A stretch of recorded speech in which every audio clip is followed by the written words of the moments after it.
السلام عليكم، ازيكم؟ عاملين ايه؟ يا رب تكونوا بخير. اهلا بيكم في قناة ميروفون للاعمال الفنية. النهاردة يا حبايبي هنكمل الجزء التاني بتاع افكار العيد، وهي فكرة كارت جميل قوي للعيديات بس بطريقة مختلفة، وهيبقى كارت مقفول. انا هستعمل هنا الورق الملون.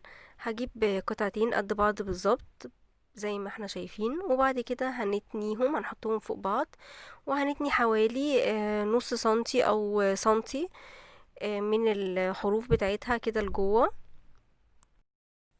بعد كده بقى هفتح الورقتين وهبتدي ان انا اجيب الصمغ بتاعي والزق الحروف في بعض، اللي هو السنتي اللي انا خدته او نص سنتي اللي انا خدتها، دول هلزقهم في بعض بالشكل ده. هلزقهم بالظبط علشان يبقوا ورقة واحدة وفي نفس الوقت متقسمين. الورقة متقسمة تعتبر كده 3 قطع، يعني انا كده تنيتها تنيتين. بعد كده هتني بقى الحرف بتاعها من اليمين، وهتني الحرف بتاعها من الشمال برضو، نفس السنتي ونفس او النص سنتي اللي انتي عملتيه. بعد كده بقى هجيب المقص بتاعي وهبتدي ان انا اعمل فتحات كده زي ما احنا شايفين، وهتنيها بس لجوه، مش هقطعها لغاية السنتي الاولاني ده. وبرضو الفتحات دي اللي هي برضو هتبقى السنتي اللي في النص اللي احنا جينا تنيناه. يعني كل الفتحة دي هعملها في الحتت المتقسمة، والصمغ اللي انا هعمله برضو في الحتت المتقسمة والمتنية. هي طبعا الصورة هنا واضحة، شرحة نفسها عن الشرح اللي انا بشرحه. بعد كده بقى هبتدي ان انا الزقهم في بعض. هبتدي بقى ان انا الزق الحروف في بعض كده بالشكل ده. اهو بصوا الحتة بقى اللي انا تنيتها اللي هي السنتي دي، الناحية التانية بقى هي برضو اتنت لوحدها. هنيجي بقى نحط الصمغ بتاعنا بالشكل ده، وهبتدي بقى ان انا الزق الصمغ بتاعها هلزق الناحية التانية بتاعتها برضو بالشكل ده، وهضغط عليها بالراحة من جوه. انا هنا مستعملة اللون اللبني ده علشان الفكرة دي هتبقى الفكرة الاولى للولاد الصغيرين، وممكن برضو تنفع للكبار. هبتدي بقى ان انا اخد من فوق يعني حوالي نص سنتي كده بالميل، حتة صغيرة قوي في نص المسافة او اكتر من نص المسافة بشوية، اقل من نص المسافة بشوية. بعد كده بقى هبدأ ان انا اتنيها حتت صغيرة زي المروحة. هاخد تانية كده وهرجع اخد تانية بالعكس. انا مش هتنيها طبعا كلها، انا هتني ايه الحتت اللي انا قصيتها بس من الجنبين.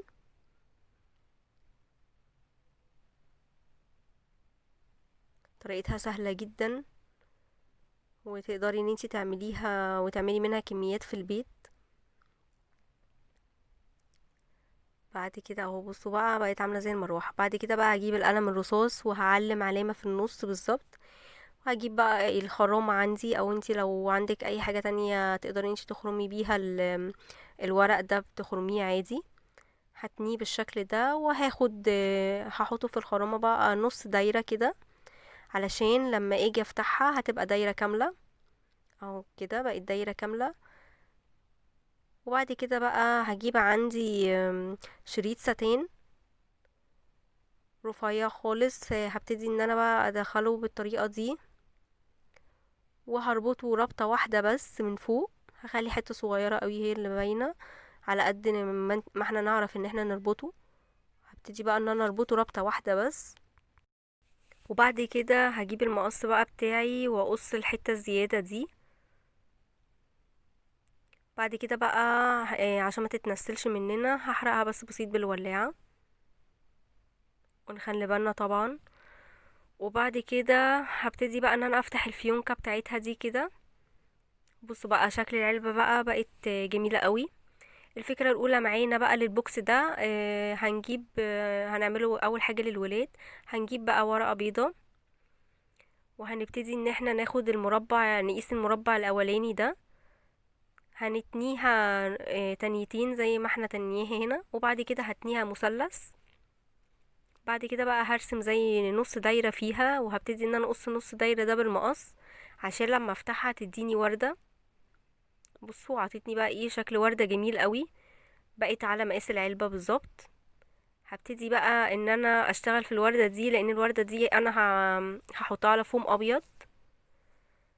الورقة دي هحطها بقى على فوم ابيض، وهبتدي بقى ان انا احددها كده بالقلم الرصاص، او احددها بالخلة دي علشان القلم ما يعلمش فيها. وبعد كده بقى ايه هنقصها. ده هيبقى الشكل ده، هيبقى شكل خروف، هعمله شكل خروف. بصوا بقى جسمه عملناه بطريقة سهلة جدا وبسرعة قوي. بعد كده بقى هبتدي ان انا اعمل وش الخروف. بالنسبة للولاد هيبقى الوش بيضاوي، وهشيل من الجزء البيضاوي الكبير حتة صغيرة جدا من فوق. وبعد كده هعمل شكل بيضاوي جنبه برضو صغير، اصغر من الشكل البيضاوي اللي هو وشه. هبتدي بقى ان انا اقص وش الخروف الاول، اللي هو الشكل البيضاوي ده اللي انا شلت منه الحتة دي. والشكل البيضاوي الكامل اللي انا قصيته ده هقسمه نصين، الصغير عشان ده هيبقى ودانه. بعد كده بقى هجيب الخرامة وهبتدي ان انا اقص دايرتين من الفوم الابيض اللي هما دول هيبقوا عينيه. وهبتدي بقى ان انا ارسم برضو على الفوم الابيض، هبتدي ان انا ارسم زي سحابة صغيرة. دي هتبقى وش الخروف. انا كده بجمع الاجزاء الاول قبل ما الزقهم، وبعد كده بقى هلزق كله. دي برضو بقى سحابة صغيرة كده اللي هي هتبقى شعر الخروف. بعد كده بقى هكون طبعا مسخنة مسدس الشمع معايا. هنبتدي بقى ان احنا نلزق الاجزاء دي كلها على العلبة. هحط كمية صغيرة قوي على العلبة نفسها، وهبتدي بقى ان انا الزق جسم الخروف فوقيها اول حاجة طبعا. وبعد كده هبتدي ان انا اثبت وشه. عايزين نحط صمغ كمية بسيطة قوي علشان ما تديناش سمك في العلبة بتاعتنا. بعد كده هبتدي ان انا برضو احط كمية بسيطة قوي من الصمغ مسدس الشمع في الودان بتاعة الخروف نفسه. بصوا بقى ناخد بالنا من شكل الخروف ده وشكل الخروف بتاع الفكرة التانية، علشان هيبقى نفس الفكرة بس هيبقى شكله مختلف تماما عنه. زي ما قلت لكم في الاول الخروف ده للولاد. تابعوا معايا الفكرة التانية في نفس الفيديو برضو للبنات. شكل الخروف هيبقى مختلف تماما. هنا بقى لزقت عينيه. بعد كده هجيب قلم اسود، هعمل نقطة جواها، وهرسم له برضو البق بتاعه بالقلم. طبعا هبقى هتشيلي الصمغ الزيادة، ولو في اي حاجة زيادة بقى كده هتشيليها. بعد كده بقى هلزق له شعره. بعد كده بقى هبتدي ان انا اجيب عندنا هنا خيط الفوم البني، وهبتدي ان انا ارسم عليه حرف الجي او حرف ال بس بطريقة مقلوبة، وهيبقى بدايرة من تحت كده شوية، هخليه مدور شوية. وهبتدي بقى ان انا اقص منها 2 اهو. بصوا رسمة الشكل ده هتبقى القرون بتاعة الخروف ده. هي سهلة جدا، رسمها برضو سهل. هبتدي بقى ان انا اوسع حتة في شعره كده، وابتدي ان انا احطهم تحت شعره كده اهو. بصوا شكله بقى ايه بقى جميل خالص. طبعا العلبة شكلها بقى حلو خالص، وباينة جدا انها ايه، باينة ان هو خروف شكله للولاد. عشان تحطي بقى فيه الحاجة هتفكي بقى الشريطة السودا دي. هنا بقى انا حطيت فيه الفلوس العادية، وحطيت فيه شوكولاتة، وحطيت فيه بونبوني. وبعد كده هبتدي ان انا بقى ايه اقفله تاني بنفس الطريقة اللي انا وريتها لكم. بسيط جدا ورقيق قوي وسهل قوي في نفس الوقت، ونقدر نعمله مع اولادنا. وتوزيعات شكلها حلو جدا، وفكرة جديدة برضو للعيد وسهلة وبسيطة. دي الفكرة الاولى معانا.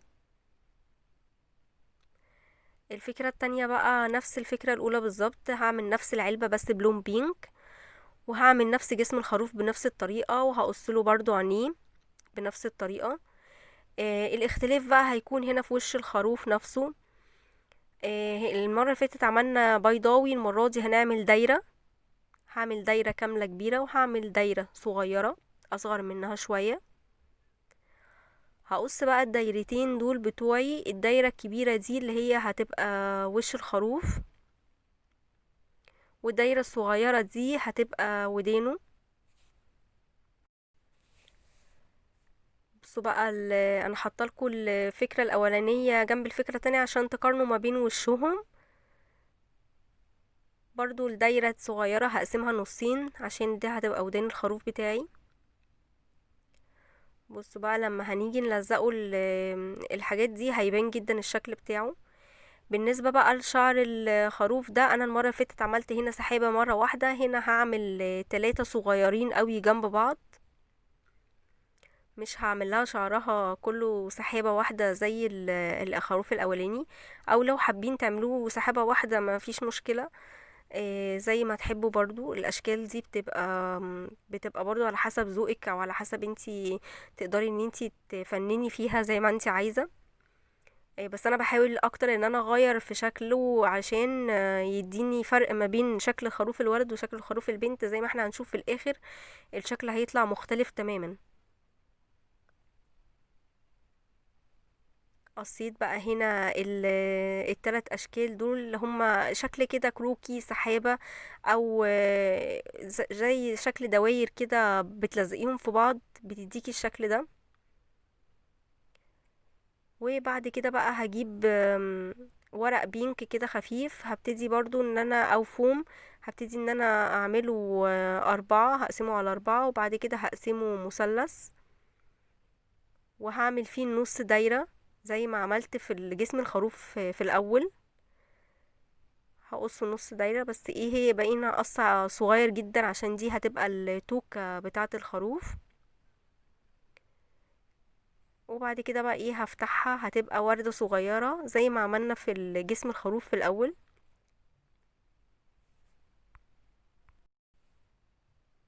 بعد بقى ما هفتحها معاكم اهي، بصوا بقت وردة. هنبتدي بقى ان احنا نجيب ورق لونه اصفر، اي ورق عندك لونه اصفر. وهجيب الخرامة بتاعتي وهبتدي ان انا اعمل فيها دايرة، علشان الدايرة دي هحطها في نص الوردة عشان تبين شكل الوردة اكتر. بصوا بقى شكلها وردة قوي يعني. هلزق بقى الدايرة دي في الوردة، وبعد كده بقى هنبدأ ان احنا نرسم نلزق الخروف بتاعنا.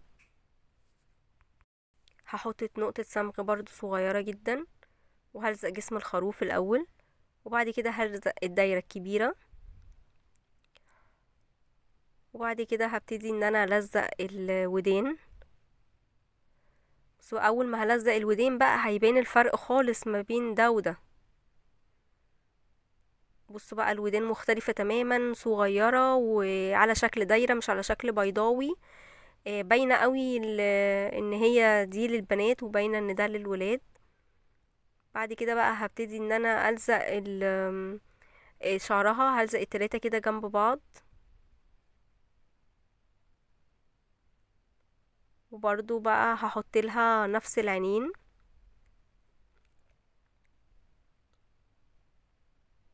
هتحطي برضو كميات صغيرة قوي قوي قوي. هلزق العينين بالراحة برضو.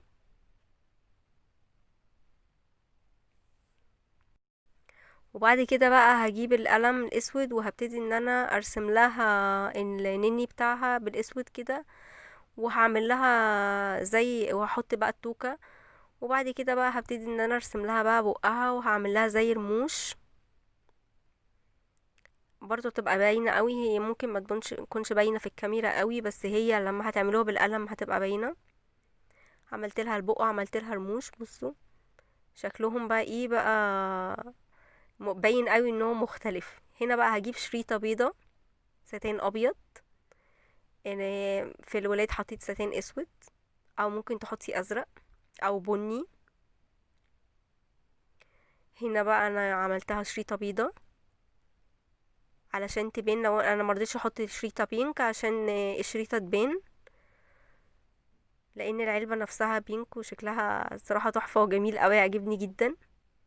بنفس الطريقة هبتدي ان انا افتحها، احط فيها بقى شوكولاتة بينك مثلا العادية، ممكن تحطي فيها بونبونية برضو. وبعدين هبتدي ان انا اقفلها بنفس الطريقة كويس. هنا بقى الفلوس كانت بارزة شوية، فهدخلها جوه شوية، وبعد كده هبتدي برضو ان انا اقفلها. شكلهم حلو قوي قوي بجد، مش قادرة اقولكوا على الحقيقة شكلهم حلو جدا ازاي. هربطها ربطة واحدة عادي، وهي مش بتفك، هي بالعكس بتمسك نفسها عشان الورق ده خفيف. بس في نفس الوقت ما يكونش الورق خفيف قوي عشان يستحمل. بصوا شكلهم عامل ازاي.